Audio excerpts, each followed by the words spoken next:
Hiya, sugar. Or I should say sugar. And Sugar, yeah. Welcome back to Friends from Work. Sugah. Oh, I had subtitles on sugar. Just remember, they are never out of diet. Dun, dun, dun, dun, dun. That's my kind of secret room. A lot of Diet Coke in there. Although it's not Coke. Welcome back to Friends from Work, a podcast about all things in the Marvel Cinematic Universe. I am Kyle Sconewell. He is Robbie Earl, and I have had such a horrible week. And I'm here at 7:55 a.m. In New Orleans, a bottom 5 city in America. Okay, this is getting ridiculous. I'm just in a bad mood. But hi, how are you? I think you could ask a lot of. I know several people that consider New Orleans to be their favorite city in America. Well, good for them. I can't get on this right now. I don't have the mental energy. Do you want to tell us about why your week has been bad, or do you not want to tell us about why your week has been bad? I don't want to talk about any of it. I want to talk about the new Deadpool trailer, though, that came out the day after we put out our episode, per usual, right? I think we put it out on Monday or something, and then by Monday night, it came out the day that we put our episode out. Yeah. So as always, we're a week late on it again, but let's freaking go is obviously the takeaway. And by the way, today's episode is brought to you by our friends at nerdriot.shop and organicpricebooks.com. And I say that because both Deadpool stuff is at organicpricebooks.com and now at nerdriot.shop because they have a new Let's Freaking Go. It's not freaking. He said, welcome to the Guardians of the Freaking Galaxy, but he didn't say freaking. It's Let's Freaking Go run of merch at nerdriot.shop and Wolverine and Deadpool comics at organicpricebooks.com. Both places use the promo code Friends from Work. What did you think of the trailer? I loved it. I feel like it was exactly what I wanted in that the early trailer had intentionally not given us any Logan, like not any straight on views. And so I thought that saving that for this one and then giving us so much time and like all the little Easter eggs, I thought it was like perfectly done. It got me more excited. It didn't really tell me more than I wanted to know, which I always feel like Marvel does a pretty good job with. A little bit of plot, though, for the first time. That version of Logan has failed his universe. So my first question there is this Logan we've seen, or is this another Logan? Because did Logan from Logan, quote unquote, fail his universe? I don't think so. He kind of saved his universe. Right? So this is another Logan in the multiverse. I think so. I think that like that's something that I'm wanting to track as we head into Deadpool Wolverine, because we do have, like, especially on the X-Men side, between like the original X-Men universe and then even within that, the fact that we have the kind of altered McAvoy-Fassbender timeline. And then we also have like whatever we saw in the Marvels, like wherever Monica Rambeau is. And then now we have this Logan. To be fair, that's more the multiverse I wanted, though. Remember, way back when, I kind of wanted to know that there's not just 3 of them. I want to know that there's an infinite amount. So it would be kind of interesting if this is a different Logan who now is tasked with attempting to save that Fox universe or whatever, or vice versa. You know, so I'm okay with it being a different one, I think. The other thing that's so crazy, the MCU side of it all, I'm sure you saw this, that the giant Ant-Man head, which I've read is from a comics thing. But for me, even more importantly, a shot of Goliath. Goliath. Yeah. Crazy. Which led me to think a lot about how this ties into the TVA. I actually brought this up on Discord, and a lot of listeners had some good thoughts. But my understanding was at the end of Loki season 2, the TVA was mostly, if not exclusively, left to leave all the other branches. Like the TVA was no longer going to do the, hey, you went left and you should have went right thing, right? They were going to let people do their own branches, and it was basically there to prune Kang. So is this a different portion of the TVA? Even though time doesn't work this way, is this a part of the TVA that happened before Loki, technically? And so they're still pruning. Oh, the Goliath still exists then in Loki's TVA? If it's the same TVA? And if Kang's not involved, why would the TVA then care about Deadpool at all, or any universe, if this is the new TVA? You know? Yeah, I mean, to me, it also makes me wonder where Renslayer is currently. Because I've not gone back and rewatched Loki in a long time, but it left the impression that she was in the void, right? At the end. Right.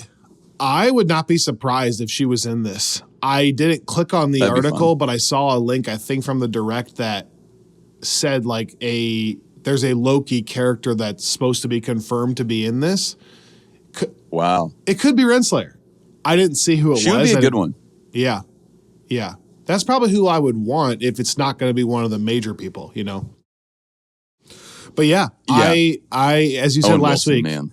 Yeah. I don't think it's Owen Wilson. That wouldn't work though, because that would kind of undo the ambiguity of where we left that character. That would be us wanting Owen Wilson more than Mobius, right? Basically. I think that's right. Yeah. Yeah.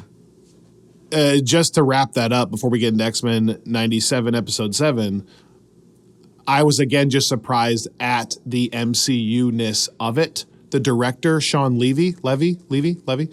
Oh, wow. Good question. I've always assumed Levy, but he brought up this week and made headlines that you wouldn't have to have seen the rest of the MCU to appreciate these films. And I know what he's doing. I understand what he's saying. But clearly, there will still be important things or Easter eggs for MCU watchers because they're leaning into it even more than we thought. And you know, we talked about that with the TVA-ness of the first teaser, but now that you have the first trailer, right. I don't feel like they shied away from it at all. Not only talking about Logan's universe, but the shot of Ant-Man, Goliath, things like that. Like, there's going to be stuff that MCU fans will pick up on for sure. Well, and there is stuff that, like, I think I noted this after the Remember It episode, that a character from the same Grant Morrison comics that they pulled the kind of Genosha genocide from, she is the character that we saw pretty prominently as the villain, it seems, in Deadpool and Wolverine, who looks at first like the Ancient One, but it's not the Ancient One. it looks very Ancient One-esque. Yeah. But has telepathic powers, kind of like Charles. Yeah, so in the comics, it is she is essentially Charles's sister. Yeah, you know what? I thought I read that somewhere, or it was in. Is it possible it says Charles's sister on the YouTube? No, that's not right. On the subtitles? No. Anyways, I thought I saw it somewhere too. But don't quote me on that. That reminds me, this bad boy finally came in. This is what I recommended a couple weeks ago from Organic Price Books, and this is where that character shows up, and where we get the basis for the Remember It episode. So, kind of a double tie-in then. I know, right? Man, I'm also just loving. Like, we knew that they were going to do this, and they started doing this early on with the teaser and the plugging joke and everything. Or plugging. They started doing this early with the pegging joke in the teaser. But I liked the whole little bit about all of the like the cocaine euphemisms. Yeah. And like funny. Like the "Do you want to build a snowman?" joke hit for me. Yeah. I'm curious actually for you, because we haven't really talked about this yet. As someone that, and again, not to say that I'm like a massive Ryan Reynolds fan, but I feel like you are someone that maybe leans more towards not enjoying Ryan Reynolds. So as you're getting more and more of it, and in a context like this, are you liking it? Like, is it making you more excited for the movie? Or like, how is that piece of it changing as we get closer? You know what I really liked? I liked him calling Logan Peanut because that's a la Ant-Man. That's what I call my daughter too. So I liked when he pulls up with the "Hi, Peanut." By the way, I don't want this to become a McAvoy thing. I don't want you to start painting me that I dislike Ryan Reynolds. Yeah, who would ever do that? Yeah. Who would start attaching slander like that? I told you this before, I think. Ryan Reynolds is just neutral to me down the middle. Okay. Like I don't dislike him. Well, he did a Christmas movie that was kind of a musical with Will Ferrell that I actually really enjoyed and had like some fun moments and a good message, even though it wasn't like reviewed very well. But I enjoyed that. Like I've enjoyed him in stuff. Was that Spirited? What's it called? Yeah, I don't know. Last winter. Doesn't matter. That's not my main Ryan Reynolds thing. My point is, I'm neutral on Ryan Reynolds. I would say so far it's kind of exactly what I think it would be. Like I don't think it has changed much. Like like you said before, I think it's kind of going to be like a volume shooter. Like the high peanut thing really works for me. But I don't like dislike some of the other jokes. But I don't dislike them. I'm not laughing out loud to myself. And there are some people on that spectrum, like Ryan Gosling, who does make me laugh out loud for whatever reason. So yeah, this is way too much time on my thoughts on Ryan Reynolds. Let's get to Deadpool 1 and 2 first, which is going to happen on the main feed. And then soon we can find out how we feel after that. Yeah. Which in closing, we are over on Friends from Work Plus last week. We put out our X-Men The Last Stand episode. Yep. So if you are following along on that or interested in following along, we have now made it through, I think, what you could consider the first half of that watch. That's really the conclusion of the original timeline in some sense. And then I think we'll talk about is kind of an epilogue. But yeah, so it's a good time to kind of get caught up, and then we're going to be next moving forward into the kind of newer era that is also an older era. Yeah, the Wolverine next, and if I remember right, then some films that you and I, besides Days of Future Past, have never seen, right? Like I think you haven't seen Apocalypse. I've seen it one time. I've never seen Dark Phoenix. I think I've had Apocalypse on. But didn't I think I watched it in the same way that I watched Joss Whedon's Justice League. I'll say this. One of the most exciting things about it now is because I just watched the Wolverine because you and I are going to be recording that soon. I do now have a way better picture of the timeline stuff. Not only the wins, but also the errors. But I actually kind of get it now, like where the errors are coming from. So I'm as ready to see Apocalypse. You know, when I watched Apocalypse the first time, it was very much like, I don't even understand where this fits in. Like, why is this happening? I think now I do get that. So I will be giving it a fairer shake for sure. But yeah, I'm excited about that. I've never seen Dark Phoenix. So anyways, Last Stand is available now. The Wolverine's next, and then Days of Future Past if you want to be watching with us. Okay, chugging along here because at the back half of this episode, like we've been doing lately, we got a chance to talk to the composers of X-Men 97 Episode 7, the Newton brothers. And, you know, we say this all the time. Like, everyone is so kind and gracious to us. Like, anytime someone takes time to talk with us, we're thankful to them. We're thankful that we can make it work. We're thankful that Disney made it work.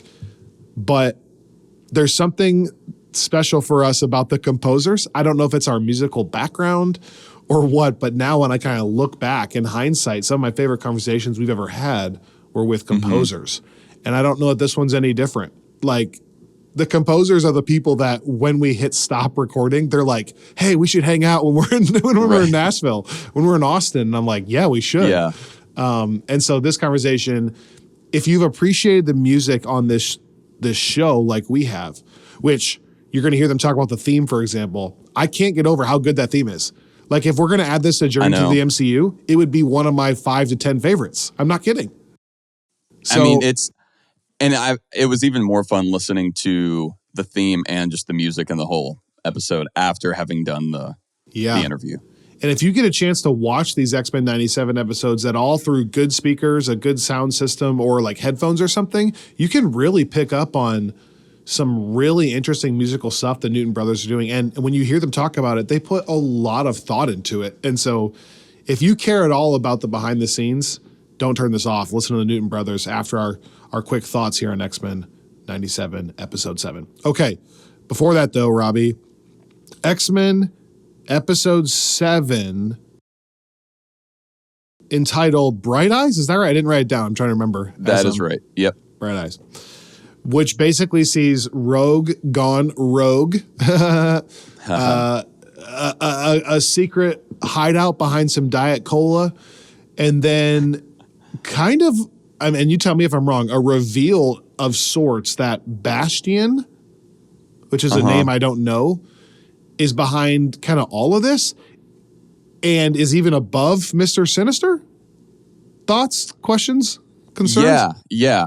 I think that's right. I'm assuming Bastion is some famous comic villain.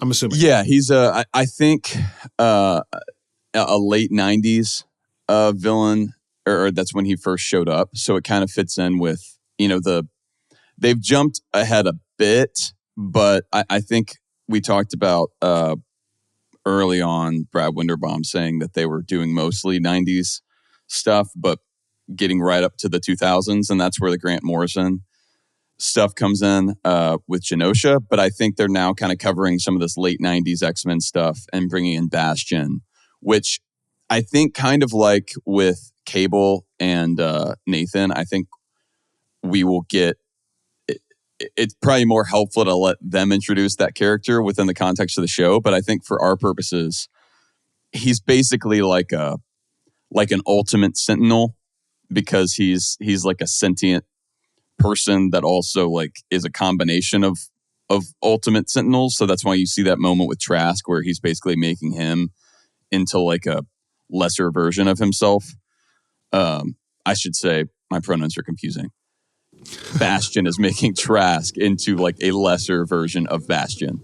Okay. So I think that's all I think it's expecting us to know right now. Sure. There are a lot of kind of Easter egg, like the OCT stuff, but I feel like it's going to be, because we have a 3-part episode or 3-part finale coming up. And we'll delve into this. Bo DeMaio, who was the showrunner, he got let go, but he's still on Twitter, proud of this show. He kind of said, like, buckle up. And then we talk to the Newton brothers in a second, and they say, buckle up for the ending here. So, 3-part that I'm really excited to see what happens. I'm with you. What's weird is I think you're right. I think with things like Bastion and me not understanding it, I don't know that it's good for me to then ask what the comic background is. Like, I want to ask you right now what his superpower was, and you kind of said something. But I think it's better to just kind of let the show do it. You're right. Like, I think they're, at this point, knowledgeable that there are people watching that don't know who he is, so they're going to have to find some way to kind of set it up. So we will get that answer. I thought Rogue was a highlight here. Our girl Holly with Jubilee was pretty fun to hear her again. The show is doing a really good job of dealing again with some heavy themes. Oh, Nightcrawler, our guy Nightcrawler. Oh yeah, and just like the writing is pretty clever to where you're getting a lot of these memorable soliloquies. That was hard for me to say. You're getting these memorable whatever you would say that if you can't say that word. You know what I mean, though? You're getting lines like that. Soliloquies? Soliloquies. Oh, yeah. No, it is like... It's not just one-liner. It's not just one-liners. It's like well-thought-out paragraphs. Yeah. Yeah, I really appreciated this episode as a... Like, the way that they've structured this entire season around episode 5, kind of leading into it. We talked about that, I think, with Holly, the kind of setup to episode 5 across like episode 4, and then having episode 6 like a sandwich there, to where it makes that feel like the centerpiece of the season. And then now we have this episode 7 where it's again really like exploring the consequences of what happened through the eyes of Rogue, who is going to be uniquely affected by it. So I thought it was like, just in general, the premise of this Like it's the kind of episode that I think could have been rushed through or not even made the final cut pacing wise. And this is one of those decisions that I'm really grateful for, because I feel like it's taking seriously the events of the episode that we all felt should be taken seriously. Yeah. Again, to reference Bo from Twitter, he talked about how that episode kind of was like the turning point. There's pre-remember it, and there's basically pre the attack and post the attack in a very similar way to the attack, the Battle of New York in 2012. Yeah. Where it's kind of a pre it and a post it. And now kind of also the same thing with Endgame, a pre-Endgame and the ramifications of it. So I do love on a smaller scale that they're making that feel tangible. I also very much enjoyed some of the MCU Easter eggs here. Now, again, it's not the MCU, I get it, but just to see Ross, to have Ross make his one comment about the Hulk, there were things like that where it's centering, even if it's not the same Hulk, right? It's for an MCU fan, it's fun, it's clever, and it's centering. It's like, okay, now I kind of get where we are. And then obviously the other major Easter egg, it's not even an Easter egg. My wife texted me, Captain America, before I had watched it. So I said, oh, thank you. I guess he shows up in this episode. But that was kind of fun too, right? Yeah. Well, and we talked about that with the mid-season trailer. I didn't know that was going to be coming so quickly. But yeah, I thought that was really fun. It was Josh Keaton, I think, voicing Was it Captain America. So the same guy from What If, you're saying? I think so. Let me fact check that. It just sounded like Keaton to me. Okay. I'll buy some time while you're doing that. Yep, it was. Okay, thank you. But yeah, that's cool. That's cool, by the way. If you're going to keep an animated Captain America, keep it the same. I'm into that. And I do, I like that too. It was also fun for me because, like I said, that paired with the Ross shout out, like you were saying, makes me more and more convinced that they are willing to recognize the universe that these existed in, that it's not just X-Men is kind of plucked out of it. Like, because Captain America showed up in the X-Men series, like the 90s one. So there's a world where they could keep Captain America in it without acknowledging any of the other series that were also those Fox Kids Marvel animated shows. But including Hulk here makes me think that they are recognizing that there is kind of this original animated universe, which makes me excited again, because if we ever get Christopher Daniel Barnes's 90s Spider-Man, I am going to lose it. And this, I saw Bo also online saying, I think somebody asked him in light of the cameos here, could we expect a Spider-Man appearance? And I think all he said was, you'll have to wait and see. Oh, so he didn't say no. So you're telling me there's a chance. And here's me getting conspiratorial. I was a little bit bummed that in Across the Spider-Verse, we didn't get an appearance there, because we did get some random kind of, like, I mean, a lot of fan servicey things. Josh Keaton, who voiced Spider-Man in another beloved animated series, he has a pretty big moment in that show. And I know a lot of people were asking, would the Christopher Daniel Barnes Spider-Man show up? And I thought that it was kind of a notable omission. So it would make sense if they were going to give that character a moment here to not have him in Across the Spider-Verse. You think maybe that's assuming. Yeah. What's maybe. that? You think they knew that then? Maybe. I mean, I think that they were probably doing. Yeah, they based were. On, well, 2 years. I would say based on how, but then I don't know. Across the Spider-Verse, the whole timeline for both of these projects is probably insane. Yeah, but I do 2 years before that. Yeah, and I'm probably giving too much credit to the amount of discussions that happen between Sony and Marvel on that's also non-Tom Holland projects. But that is anyway, also true. This is my. That's my second Rocket quote. That's true. Yeah, you're like. You were saying the other day you wanted to talk about characters you're missing. Maybe you're wanting some more Rocket in the future over here. Oh, we're gonna do an episode. we're going to do an episode, basically an MCU break style episode. I don't know if we're going to wait till this is done now and then right after this, before we jump into the rewatch, maybe it's just like an MCU generic, like let's get recentered thing. But yeah, I've been thinking about that a lot. I watched a roundtable with Oscar Isaac, and I just thought to myself, like, I loved Moon Knight so much. I would love a check-in. Like, I'd love to know that he still exists somewhere. Yeah. What Steven and Mark have been doing. Oh man. Don't get me started right now. Stop. No. But this is actually relevant, not to 97. But that was one thing that I wanted to ask you about in the Deadpool Wolverine trailer. Did you see the what appears to be the cupcake truck? Oh my gosh, no. From Moon Knight?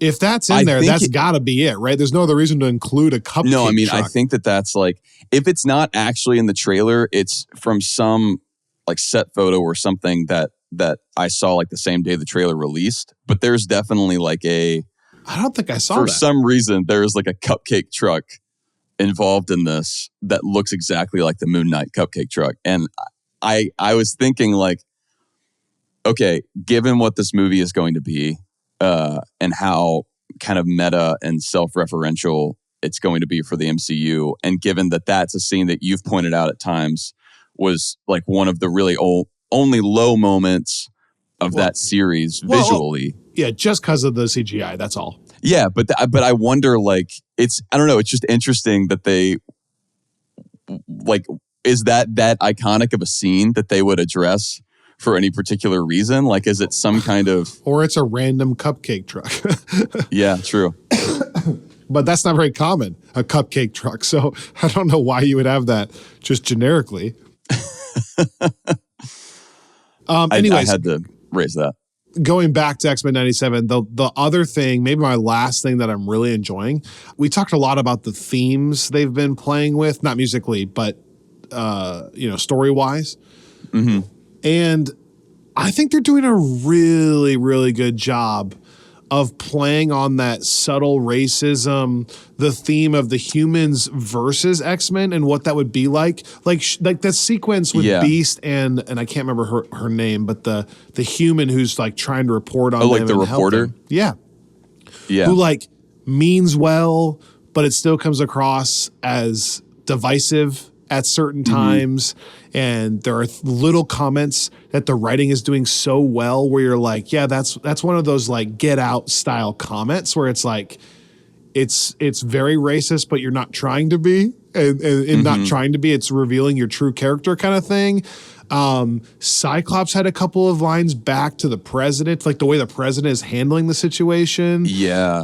It's like, it's the perfect level of not beating you over the head with it, but there's an escalation of like, man, I feel the tension between humans and mutants probably more than I do during some of these live action films that we're going through on Friends from Work Plus. Yeah. Like, because there sometimes it's even more obvious.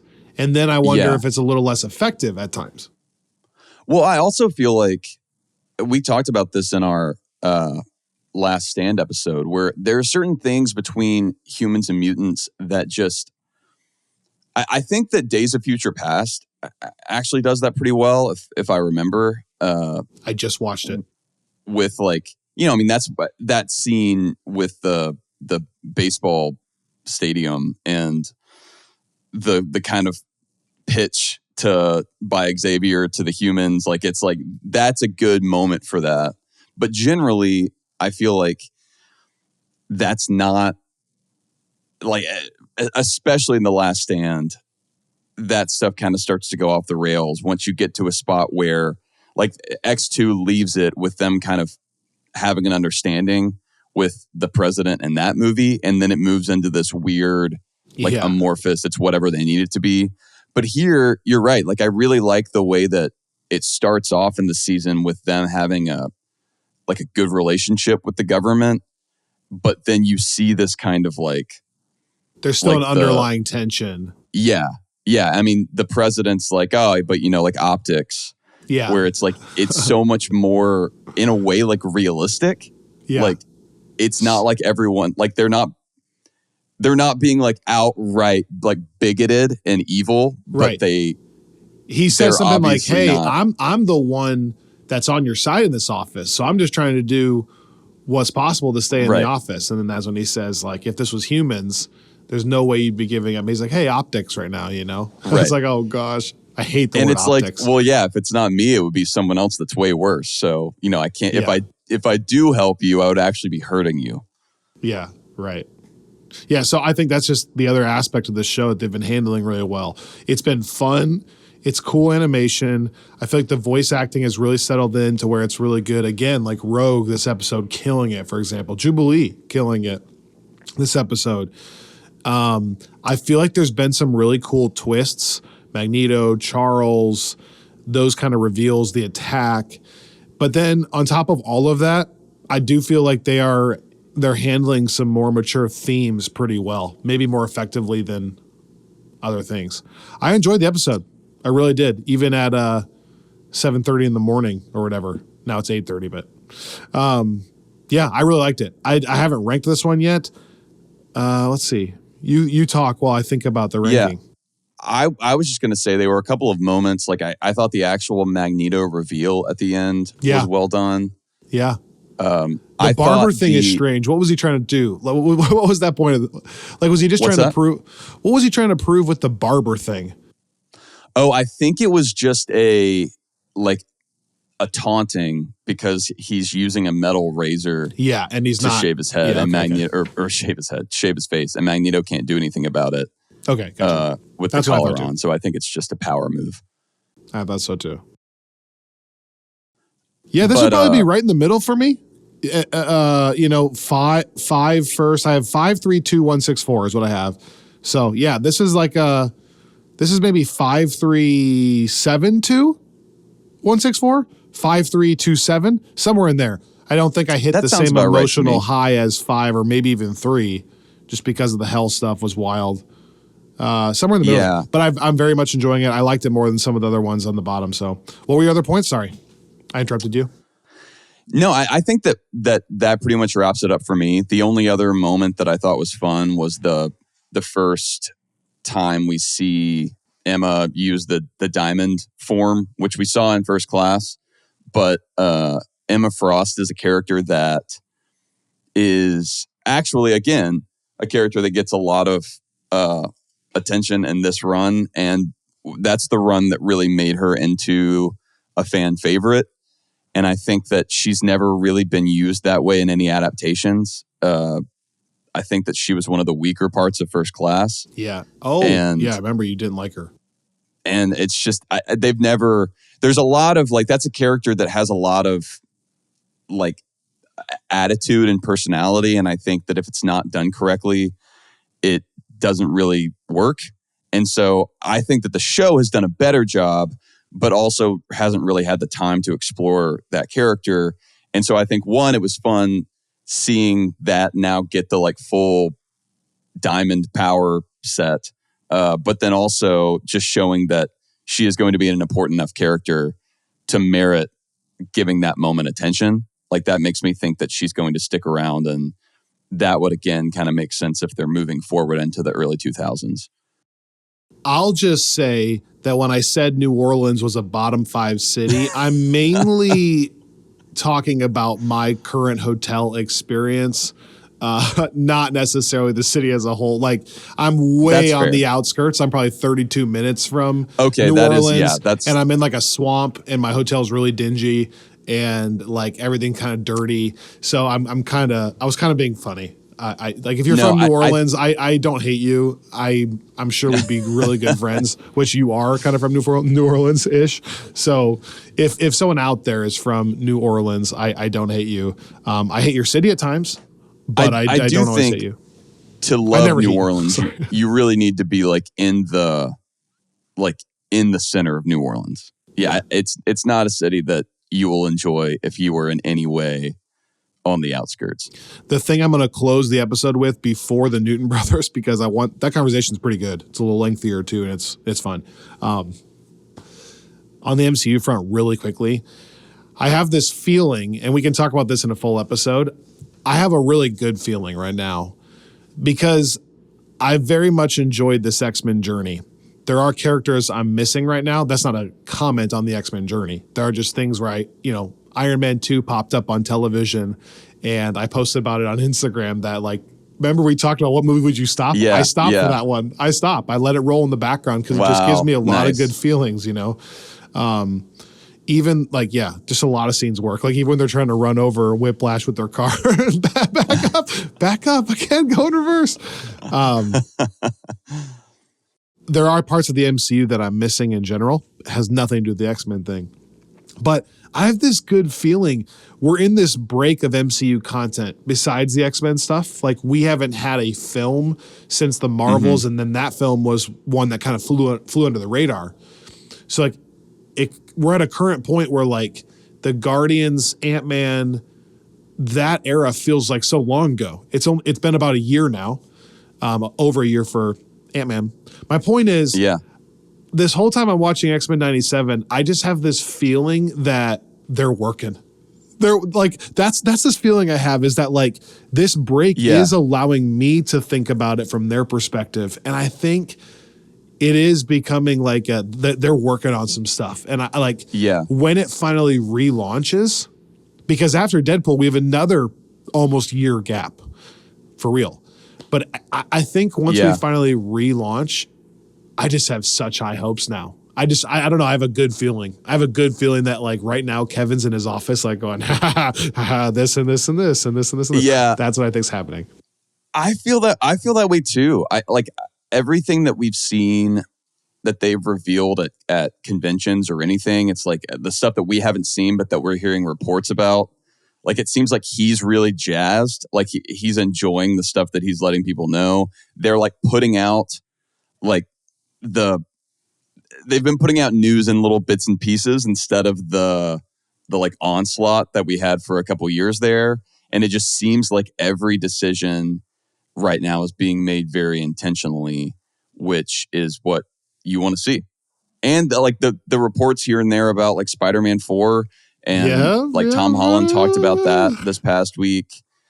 There are some of the rumors that Greg talked about on the water cooler over the last few weeks, where it's like there are people in like all kinds of theories about who might be directing the new Tom Holland one, from Sam Raimi to the Russos. And it's like, which by the way, on the Sam Raimi front, I also have to say before we give it over to the Newton brothers, I was there to watch Spider-Man 2 this past week. Oh yeah. And did you see that it made like $1 million just like that one night being back in theaters? I did see that, but it was more than $1 million, wasn't it? It was. Let me look it up while you're talking. I'll look it up. How was it? Movie, How was it? It was incredible. It's a perfect Spider-Man movie, man. It like those two movies together, like I said last week, it works so well that I still think you can just watch those two and have such a compelling, complete story. But Spider-Man 2 is just, it's crazy how good it is. It's about $1 million. You're right. It's about $1 million. You're right. Which, like, for one night, for a movie that's been out for 20 years, is pretty wild. I think that's what theaters are thinking too, because I'm seeing this all over the place now. Like Lord of the Rings going to be re-releasing, I think I saw. All those Nolan films re-releasing, these Spider-Man films, like this is becoming a trend. Like, hey, we have this property and it's 20 years old. Let's put it back out. I'm down for it. Like, I feel like it's what I've loved so much about the Spider-Man movies, especially because like the Lord of the Rings movies, at least at Alamo, come back in fairly frequently. But I feel like movies like this that people have not seen in theaters really since they came out, it's been such a fun communal thing. Like there were some of the same folks, because I've been going to the same theater, that were there the first week, and people are talking about like which Spider-Man movie tickets they have moving forward. And I just think that with any movie like this, if it gives you an excuse to instead of just watching it in the background or whatever, but sitting down and like watching it with a group of people and having that experience, I don't know. I think it's been, I'm totally fine with that trend continuing. I think it's been a fun kind of life-giving experience for those of us that have been partaking. That's so good for you. Let's talk more about X-Men 97 with the composers of the show, the Newton Brothers, after a quick word from these sponsors.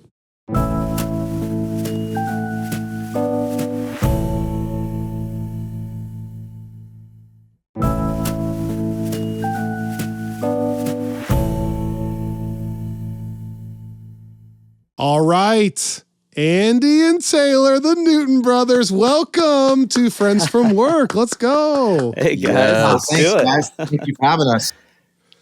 What a treat this is for Robbie and I. Okay, we have to start here. I'm sure you've asked or been asked this a million times. You probably know where we're starting. Can we start with the absolute banger of a theme? How much were you guys involved with the reconstruction of the theme? Did you touch it at all? Did you not touch it? Hands off. Take me through any involvement there. Yeah. We re-recorded and produced the theme entirely on our end, but obviously we didn't change any of it's amazing. It's a perfect theme. So we wanted to not only honor that, but not screw it up. Just let it be what it is, because it's already perfect. So it exists almost exactly the same. There are some small changes. There's some harmonies we had to take out just because of sonic real estate, and some of the big orchestral bells. We have a few less of those. But other than that, we kind of just recreated it from the ground up and did exactly what Ron did. Like we didn't want to mess with any of it. You know what I mean? Did you then do research into what synths he was using and all of that and try to get that accurate as well? We tried. It was kind of hard to find exactly what went on, but we scoured the internet for everything we could find. And then it came down to kind of a process of elimination. We get close with some synths, and we try everything. Like Taylor has piles of analog synths on his end. And between the stuff that he has, we went between that, digital synths, and plugins, and just tried to sort of mix and match what was feeling right to us versus not feeling right to us. Even the lead line, we wanted to use some like synthesized lead sounds as opposed to lead guitar, but then we also wanted the lead guitar in there too. So we've got that in there. We've got Nilly Brosh who just brought it with the lead guitar on top of everything. So it's, and then we've got the choir in Vienna and the orchestra in Vienna playing on top of everything as well. And it just all sort of that's the shortest version. I could go on for hours about it because we spent months on just that piece. We did do several variations too. We did that are very, very different, just to show sonically where it could go. So, but we just we landed on this. Yeah, well, just it's an absolute banger. It's a masterpiece. So excellent work. You did improve on the original. I love it so much. Thank you for your work. Go ahead, Rob. Well, I was going to say, thank you. There were technically two themes in the original series, right? At some point they kind of swap over to the kind of heavier guitar, maybe season 4 and season 5. Was that something that y'all were taking into account as well? Or were you really just trying to recreate the one that we all think of as maybe the more classic iteration? Yeah, we don't know this for sure, but we think from some interviews we watched that the budget increased as the seasons went on. And they recorded more instruments. I think this could all be entirely wrong, so we're not really sure. But what we thought was the case, if that was the case, we kind of tried to lay that groundwork. For example, the lead guitar is not playing the entire time for the reason that to our ears, we felt like the full actual guitar didn't come till seasons 4 and 5, where it's just playing the entire time. So we also mimicked that. And that was to the credit of Bo and Jake and the Marvel team, who were like, hey, let's honor it the way it was done, and try to sort of stick with that, which was really cool, we think. Yeah. Well, I think so too. I also got to say that outside of the theme, the step up in what you guys are bringing to the show is a huge step up over the original as well. And just that it feels like the compositions you're making are more a focal point now than they used to be. And like specifically, okay, we just came off an absolute banger of an episode with Remember It. I have notes here of like 7 different moments where I just loved what you guys were doing. And so I'm going to ask you on a couple of these things. Like there's a moment where Scott and Jean are kind of having a fallout and talking over if they love each other in that relationship. And you have this beautiful piano track that's playing underneath. Do you know what I'm talking about? We do. Yeah. Please absolutely. take me through that one first.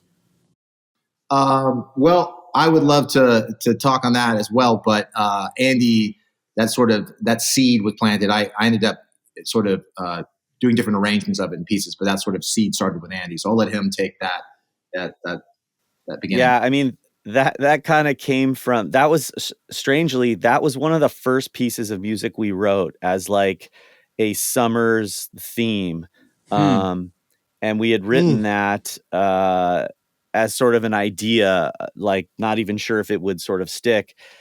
But in doing so, we tried to kind of lean into like a DX7 sound, so that it feels like that sort of like 80s, 90s vibe, and then just kind of just run with like the melodrama of what's happening and not shy away from it at all, like really lean into what is going on with them, which is always like such a turbulent road of like up and down. So we wanted the music to like really feel that in an over the top way. Yeah.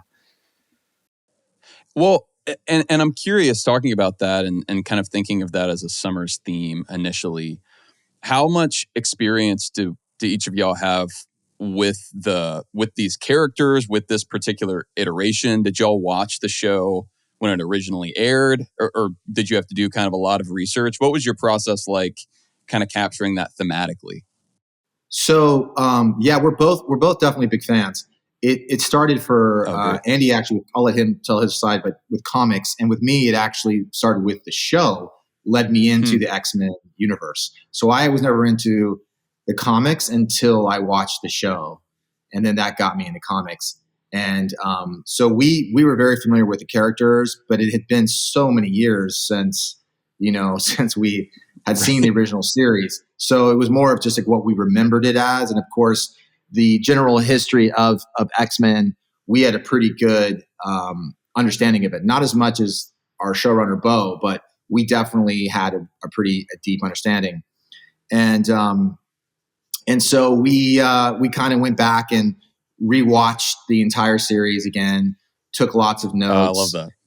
Yeah. And then of course it was from there, we were talking with the creatives of Marvel, Bo and Jake, and just sort of getting the ideas of like, where the sort of the balance, how 90s they wanted to get, how modern they wanted to get, how much nostalgia they wanted to sort of associate. So we kind of wanted to get all the details, and that's kind of where we started. And then we went into writing these suites for characters that we knew we were going to be having before we even started scoring scenes. Okay, I have 3 other really quick things. One, in that specific episode as well, the Nightcrawler music. When he shows up, there's kind of like, I think it's like a 6/8 type waltzy thing that he's like a circus feeling thing. Please tell me about that, because that was also incredible.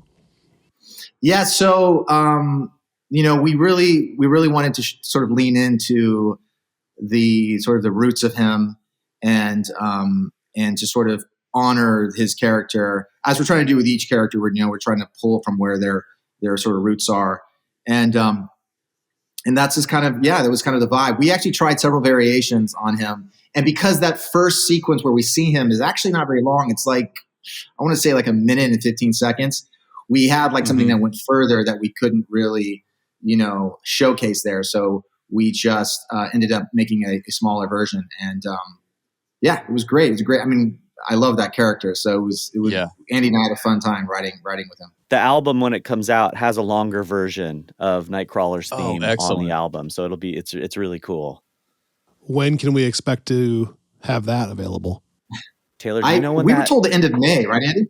Yeah, we think it's end of May. Yeah. Okay, nice. Yeah, and I think Make the us wait for reason, it. I think some of the music, even just the titles, there was no way to do it without having spoilers. So they were just like, Yeah. Gives it cool, let's away. just not. Yeah. Fair. Yeah. That makes sense. I am curious, talking about trying to get to the roots of these characters too, and obviously y'all both have a base with the show, but there have been these film adaptations over the years since then. Did you find yourself listening to those at all just for ideas or reference, or were you almost trying to intentionally isolate yourself from that to not be influenced by other takes on it, like on something like Nightcrawler, who had kind of a very particular vibe in X2 musically? Yeah. I think that we did kind of try to isolate. I mean, we know those films pretty well anyway, just because we're just music nerds. But Mm-hmm. but we didn't really dive into those as homework as much as we did uh, the previous iteration of the animated series, as Right. well as sort of the character draw and taking from that and sort of like taking the knowledge we have of characters and not where things might go, but just trying to understand who each character is more fully, and Yeah. just sort of get a better sense of like what's going on. Which I'm sure having a comics background helps with, just with Yeah, more data points for that kind of stuff. 100%. And so Taylor had mentioned I came from the comics. I'm a little bit older, not much, but in so much that I was into the comics first, and strangely, X Factor was my first Oh wow. Yeah, so I was into ElfQuest and X Factor, and it's just because issue 1 of X Factor came out when I was of that age. I still have the original that I bought at the store, which is great. But X Factor, then, as we all know, like that led to questions like, wait, how did I end up here? And that then got me into X-Men. And then when the animated series came out, it was like, oh my gosh, this is a dream, because it was like, you know what I mean? Like it was sort of right. Yeah. So I was very lucky to come at it that way. But in coming at it that way, like the stories are very alive, and the depth of the stories, as we all know, is something that Taylor and I talked about a lot. You can't really think too much about it at a certain point. You just have to start writing music. But I think being informed about characters and their different facets is very important. Final question from me. Did I read this correctly that you guys got your start or worked with Hans Zimmer? ? Yeah. It was just me though. Yeah. Andy came in for a little while. Sort of just, it was during a pretty crazy time on Da Vinci Code. And, I was there, and, obviously super talented guy, a legend, Sure. It seems as though, looking through your catalog, I recognize a lot of y'all's scores on the horror movie side of things. And I know that you've partnered with, it seems like virtually every Mike Flanigan project, at least since the mid 2010s. I thought that watching episode 3, the Inferno episode, when there are so many kind of horror elements, that made a lot of sense to me, because Kyle and I talked about how legitimately frightening parts of that episode are. And that's kind of the moment when the series is like, oh, this is a bit more adult in tone than what we came up on. What was the process like for that episode? Was that like a fun aspect? You were kind of pulling from a world that you've played in so much. And how did that compare to some of those other kind of horror projects in your approach? Because we started off in film, and so we kind of approach TV as film. We just don't have as much time. That's pretty much. But for that particular episode, I think Andy and I, we know the world well, but the style that we were going for was so different than other stuff we do. The stuff we do a lot with Mike is very emotional. It tends to be a little more minimal. And I think it's kind of, we're walking with dialogue and what's happening. So we're working with that. And this there was like action and chaos, and there was sort of this 90s element that we wanted to bring in. Like we kind of reference some inspiration in terms of like The Thing. There's some stuff in there from The Thing like that. It's inspired from even Michael Jackson's Thriller. There's like there's just some vibes, even though that wasn't in the 90s, but there's some vibes from that kind of stuff that inspired that episode, which we would never do, obviously, with like Dr. Sleep or something. Right. So right. yeah, so it's totally right. Yeah. So it made it a lot of fun. It was definitely, I think, a lot more electronic, that particular episode in certain sections. But yeah, it was so much fun to do. I mean, that's what's great about X-Men. It's just like the roller coaster is just the genre is just everything is so wild. Yeah.